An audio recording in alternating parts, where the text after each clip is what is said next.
Hello family, welcome to my first blog video, মানে বড় video.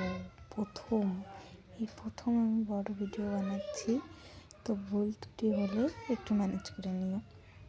আর ভিডিওটা কিন্তু সম্পূর্ণ দেখবে, ওকে?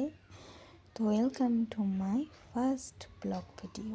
তো তোমরা সবাই কেমন আছো? আশা করি তোমরা সবাই খুব ভালো আছো, আমিও খুব ভালো আছি। তো আজকে সকালবেলা ঘুম থেকে উঠেই প্রথমে ভাত বসিয়ে দিয়েছি, তারপর দেখলাম বাবা মাছ নিয়ে এসেছে। তো মাছটা আমি কাটি না, মা কাটে। তো আজকে মা বাড়িতে ছিল না, তাই আমাকেই কাটতে হয়েছে।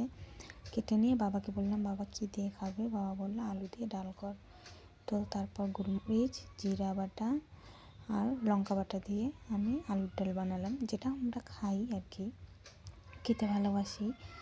তো তোমরা কে কে এমন করে রান্না করে খাও আমাকে বললো কমেন্ট বক্সে।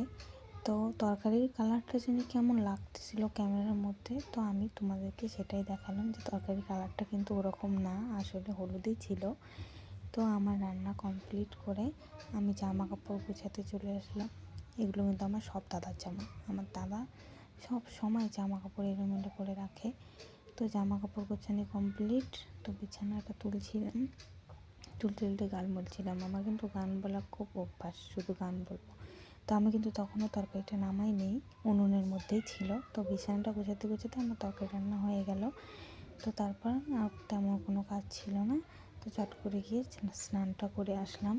স্নান করে আসার পর প্রথমে ভাত খেলাম, খুব খিদে লেগেছিল। তখন বাজে প্রায় একটা বাজে। রান্না করতে খুব দেরি হয়ে গেছিলো। তো দেখলাম আকাশটা খুব মেঘলা। আমাদের এইখানে দু তিন দিন ধরা খুব বৃষ্টি চলছে, তো আকাশটা খুব অন্ধকার ছিল। তো তারপর তেমন কোনো কাজ ছিল না, তখন আমি পাতা কাটছিলাম। তো আমরা পাতা কাটি বলতে আমরা কিন্তু বিড়ি বানাই, তো বিড়ি পাতা কাটছিলাম। তো বিড়ি বানানোর কাজটা কিন্তু খুব ধৈর্যবান কাজ। পাতা কাটতে হয়, পাতায় জল দিয়ে রাখতে হয় অনেকক্ষণ, তারপর সুতা তুলতে হয়। আমার মা বিড়ি বাঁধে, তো আমি শুধু মুখটা মোড়াই আর পাতাটা কেটে দিই মাকে। তো পাতা কাটার পর আমি একটু বাইরে গেছিলাম ঘুরে এসে সন্ধ্যাবেলা দেখি মা চিকেন পকোড়া বানাচ্ছে।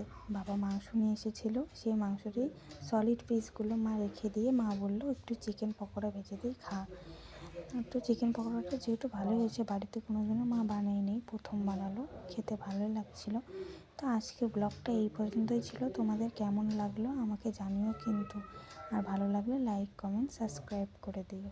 টাটা সবাইকে, ভালো থাকো সবাই।